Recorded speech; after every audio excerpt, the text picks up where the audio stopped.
राम। जय बजरंगबली भक्तों। आज हम संकट के हरने वाले भगवान श्री राम के दूत भगवान हनुमान जी के बारे में ये वीडियो रहेगा। दोस्तों, श्री गुरु चरण सरोज रज निज मन मुकुरु सुधारी, बरनउँ रघुबर बिमल जसु जो दाई को फलहारी। बुद्धिहीन तनु जानिके सुमिरो पवन कुमार, बल बुद्धि विद्या देहु मोहि हरऊ कलेश विकार। तुलसीदास जी महाराज ने ये पंक्तियां हनुमान जी के लिए कही है कि श्री गुरु चरण सरोज रज निज मनु मुकुरु सुधारी, कि भगवान श्री गुरु चरण, गुरु की चरणों के रज, श्री गुरु चरण सरोज रज निज मन मुकुरु सुधारी, बरनउँ रघुबर बिमल जसु जो दाई को फलचारी।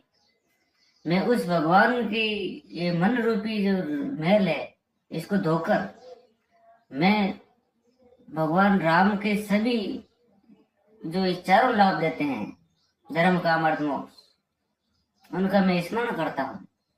और हनुमान जी के लिए तुलसीदास जी महाराज क्या कहते हैं?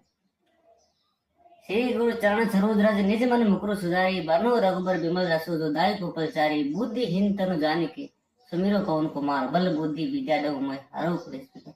मतलब तुलसीदास जी महाराज कहते हैं, मुझको बुद्धिहीन तनु जान के, मैं अपने आप को बुद्धिहीन मानता हूँ, मेरे पास कोई बुद्धि नहीं है। बुद्धिहीन तनु जान के सुमिरो पवन कुमार, हे पवन कुमार, मैं तुमको सुमिरन करता हूँ। बल बुद्धि, मुझे बल बुद्धि दीजिए, और मेरे जो शरीर के क्लेश विकार है वो दूर कीजिए। अगली पंक्ति क्या कही? जय हनुमान ज्ञान गुण सागर, यानी हनुमान जी है वो ज्ञान गुणों के सागर है। कोई तालाब भी नहीं है छोटा मोटा, लेकिन पूरा एक समुद्र है हनुमान जी।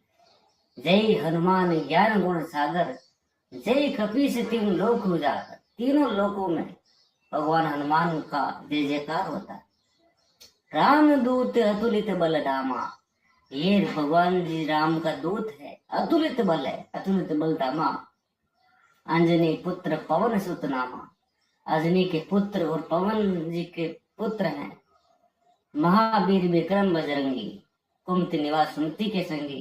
कंचन वर्ण विराज सुबेसा, कानन कुंडल कुंचित कैसा। हाथ वज्र और ध्वजा विराजे, ऐसी हनुमान जी का महिमा है। पवन तनय संकट हरण, मंगल मूर्ति रूप। राम लखन सीता से हृदय बसव सर्वभूप। मंगल भवन अमंगल हारी, द्रव सुदशरथ अजर बिहारी।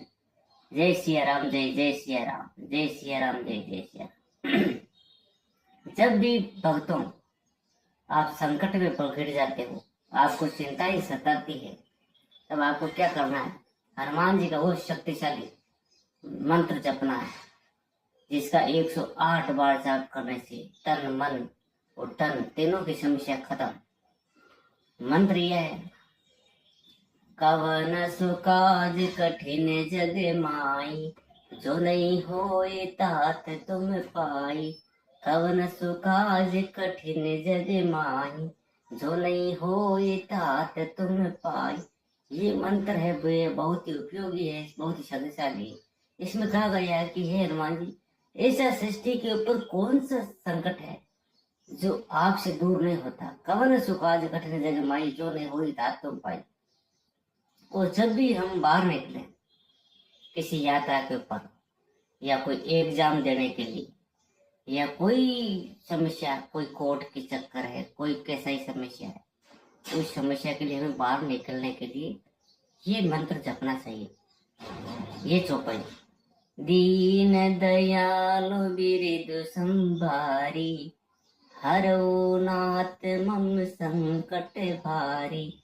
मंगल भवन अमंगल हारी, द्रवहु सुदशरथ अजर बिहारी। श्री राम जय राम, जय जय राम, श्री राम जय। ये बहुत ही शक्तिशाली है। मंगल भवन अमंगल हारी, द्रवहु सुदशरथ अजर बिहारी। मतलब भगवान है वो अमंगल को मंगल करने वाले। इसलिए जब भी संकट में हो तो ये बोलना, दीन दयालु बिरदु संभारी, हरऊ नाथ मम संकट भारी। भगवान राम ही केवल प्रेम प्यारा। भगवान रामचंद्र जी ने संसार को दिखाया वो आजीवन मर्यादा में रहे, और उन्होंने दिखाया कि भगवान श्री राम है, वे उसको धन दौलत कुछ नहीं चाहिए, वो प्रेम के भूखे हैं। और हनुमान जी के पास वैसा ही प्रेम था। हनुमान जी के पास कोई घमंड नहीं था, अहंकार नहीं था। हनुमान जी के पास भक्तों अष्ट सिद्धियां और नव निधियां थी, फिर भी उनका पास अहंकार नहीं था। वो अपने इन सिद्धियों के बल से ही छोटा कर लेते थे अपने आकार को, और जब आवश्यकता होती तो अपने आकार को बड़ा भी कर लेते थे। जैसा कि लंका में प्रवेश करते समय हनुमान जी को लंकिनी राक्षसी मिलती है, तो हनुमान जी मत्स्य समान रूप धारण कर लेते, वो अणिमा सिद्धि का प्रयोग करके। और वैसा ही समुद्र के ऊपर से निकलते समय, लंका जाते समय सुरसा मिलती है। सुरसा कहती है आप मेरे मुंह से होकर निकलना होगा। तब हनुमान जी उसका भी वचन निभाते हैं और अणिमा सिद्धि का प्रयोग करके छोटा होकर तुरंत वापस बड़ा होकर महिमा सिद्धि का प्रयोग किया। तो हनुमान जी अष्ट सिद्धि और नव निधि के दाता है। असबर दीन जानकी माता, ऐसा वरदान किसने दिया था? जानकी माता ने उनको दिया था, माता सीता ने, कि आप अष्ट सिद्धि और नव निधि, क्योंकि माता सीता के लिए उन्होंने बहुत भलाई का कार्य किया। माता सीता को भगवान श्री रामचंद्र जी की सूचना दी कि हे माता, अब लंका में आप सुरक्षित है, घबराए मत, अब रामचंद्र जी की सेना है वो आ चुकी है। तो माता सीता ने उसको वरदान दिया अष्ट सिद्धि और नव निधि का।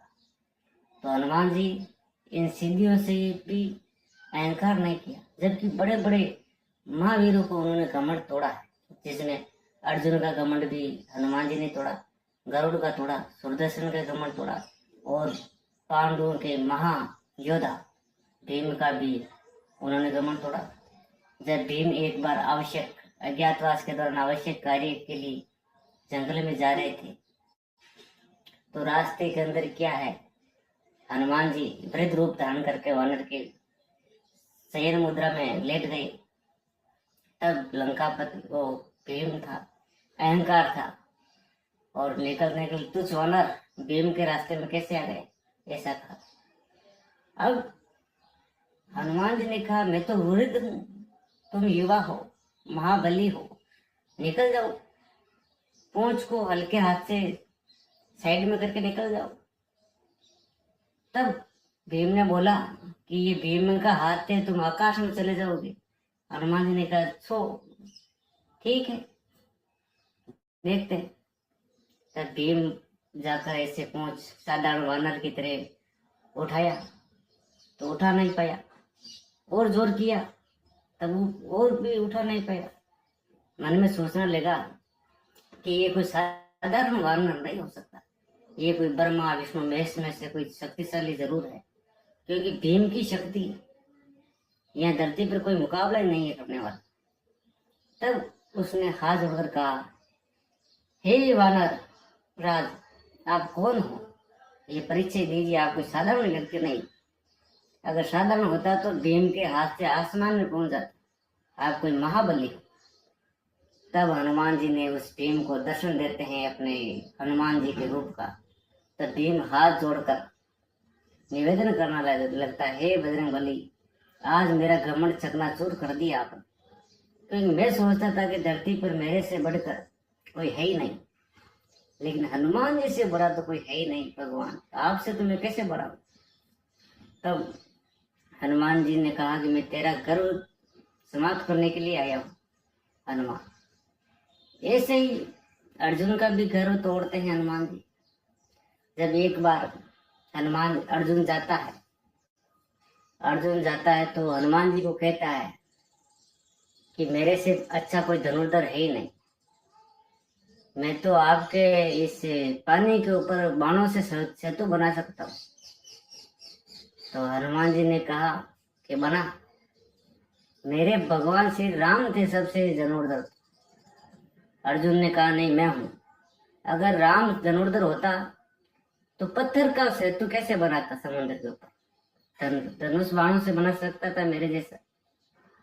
तब अर्जुन है वो हनुमान जी के सामने बाणों का सेतु बनाता है, तो हनुमान जी के एक पैर रखने मात्र से ही वो जो पुल है वो ध्वस्त हो जाता है, टूट जाता है। तब अर्जुन को अपना अहंकार का पता चलता है कि ये तो आपने एक पेड़ से तोड़ दिया। तब हनुमान जी ने कहा, हाँ अर्जुन, अगर उस समय पेड़ पत्थर से नहीं बनता पुल, तो कितने महाबली वानर थे, बड़े बड़े जामवंत, हनुमान, सुग्रीव, बाली, जो भी बड़े बड़े थे, उनका ये आपका जो बाणों का सेतु है वो उसका वजन सहन नहीं कर पाता, इसलिए बड़े बड़े पत्थरों का पुल बनाया था। तब ये बात अर्जुन को समझ में आई। कहा कि हे भगवान, आप कोई साधारण वानर नहीं हो, आप अपना परिचय दीजिए। तब हनुमान जी उसके सामने प्रकट होते हैं कि हे अर्जुन, मैं हूँ पवन पुत्र हनुमान। मेरा प्रभु ने मुझे आपका गर्व को कम करने के लिए भेजा है, समाप्त करने के लिए भेजा है। तब अर्जुन पैरों में गिर जाते हैं। तो ऐसे बड़े बड़े महायोद्धाओं का हनुमान जी ने गर्व तोड़ा है। रावण का भी गर्व तोड़ा। रावण अभिमानी था, लंका में चला गया हनुमान जी अकेले, और लंकिनी जो लंका की रक्षक थी उसको भी एक मुक्का मारकर चित कर दिया, और लंका के अंदर प्रवेश करके माता सीता की अशोक वाटिका तक पहुंच गए। महाबली रावण, महाराजा रावण की लंका में कोई साधारण वानर नहीं घुस सकता, इतनी उसकी रक्षा थी। चारों ओर बड़े बड़े मायावी राक्षसों का पहरा था, लेकिन हनुमान जी की माया के आगे सब फीकी पड़ गए। जाते समय नवग्रहों को मुक्त कराया, क्योंकि रावण बहुत शक्तिशाली था। शनि, यम, वरुण, जो भी ग्रह थे उनको सब कर लंका के अंदर पकड़ कर बांध लिया। तब हनुमान जी ने उसकी स्थिति देखी कि दुष्ट रावण ने सबको पकड़ लिया, तो उनको मुक्त कराया हनुमान जी ने। फिर माता सीता को भी आश्वस्त किया कि प्रभु राम की सेना आ चुकी है। फिर उनको किसी बहाने से लंका के राजा रावण से मिलना ही था, इसलिए अशोक वाटिका को उजाड़ी, इधर उधर बड़े बड़े पेड़ एक एक हाथ से फेंके। अब वानर हनुमान रावण को पता चला कि एक छोटा सा वानर आया है जो पूरी लंका में तेल का मचा दिया, और किसी को भी वो अपने पकड़ने नहीं देता है, इतनी शक्ति है, गिरा देता है। अब ये बात लंकेश को पता चली, तो लंकेश ने कहा कि ये ऐसा कौन सा वानर है तो रावण के लंका में वानर, क्या वानर की औकात जो रावण की लंका के अंदर रावण के ये महाराक्षस का से लड़ सकता है। तब हनुमान जी रावण ने बड़े बड़े योद्धाओं के पास भेजा। तब हनुमान जी ने सोचा कि हमें मिलना ही होगा रावण से। तब वो पकड़ में आते हैं, वो उनकी रस्सियों से बंध जाते हैं और लंका में प्रवेश करते हैं। लंका में प्रवेश करते समय लंकापति रावण हनुमान जी से पूछता है कि ये वानर तो कौन है, कहां से आया है, क्या नाम है तेरा, परिचय दे। इतनी बड़ी लंका का पहरा राक्षसों का तू अंदर कैसे प्रवेश किया, मुझे ये समझ में नहीं आ रहा है। कोई तो साधारण वानर नहीं है, साधारण होता तो लंका में प्रवेश नहीं करता। हनुमान जी ने कहा, हे लंकेश, मैं रामदूत हनुमान हूं, माता सीता को छोड़ दो, अभी भी वक्त है। मैं तो उसका दूत हूं, लेकिन मेरे स्वामी तो बड़े बड़े शक्तिशाली हैं, जिसके नाम मात्र से ही समुद्र के ऊपर पत्थर तैर जाते। लंकापति रावण तो अहंकारी था, उन्होंने हनुमान की बातों को तुच्छ समझा और कहा कि ये बंदर ज्यादा बोल रहा है। उन्होंने आदेश दिया सैनिकों को कि इस बंदर को होता है वो पूंछ पर गर्व होता है, इसलिए इसकी पूंछ को जला दो। आदेश दे दिया। सेनापति कार्य में लग गए, पूंछ बांधते गए, पूंछ लंबी होती गई। अब रावण ने कहा, अब तेरा घमंड है वो बंदर समाप्त हो जाएगा। हनुमान जी ने कहा, रावण अभिमानी दुष्ट, मेरा घमंड दूर नहीं होगा, अब तो तेरा होगा, तेरा ही ये अग्नि तेरे पर हथियार बनाऊंगा। तब रावण ने उसके द्वारा लगाई गई पूंछ को भी लंका पर इस्तेमाल किया और पूरी लंका को जला डाला। उस लंका को भी जलाया और उसके साथ लंकापति रावण का अभिमान भी जल गया। भक्तों, केवल कहा जाता है कि एक घर में जला विभीषण का पूरी लंका समाप्त हो चुकी थी। तो भक्तों, ये था भगवान महावीर हनुमान का प्रताप, जिन्होंने भगवान के हर कार्य में साथ दिया, अभिमान नहीं किया। तो भक्तों, जाते जाते कमेंट बॉक्स में जय श्री राम अवश्य लिखें। धन्यवाद। जय श्री राम।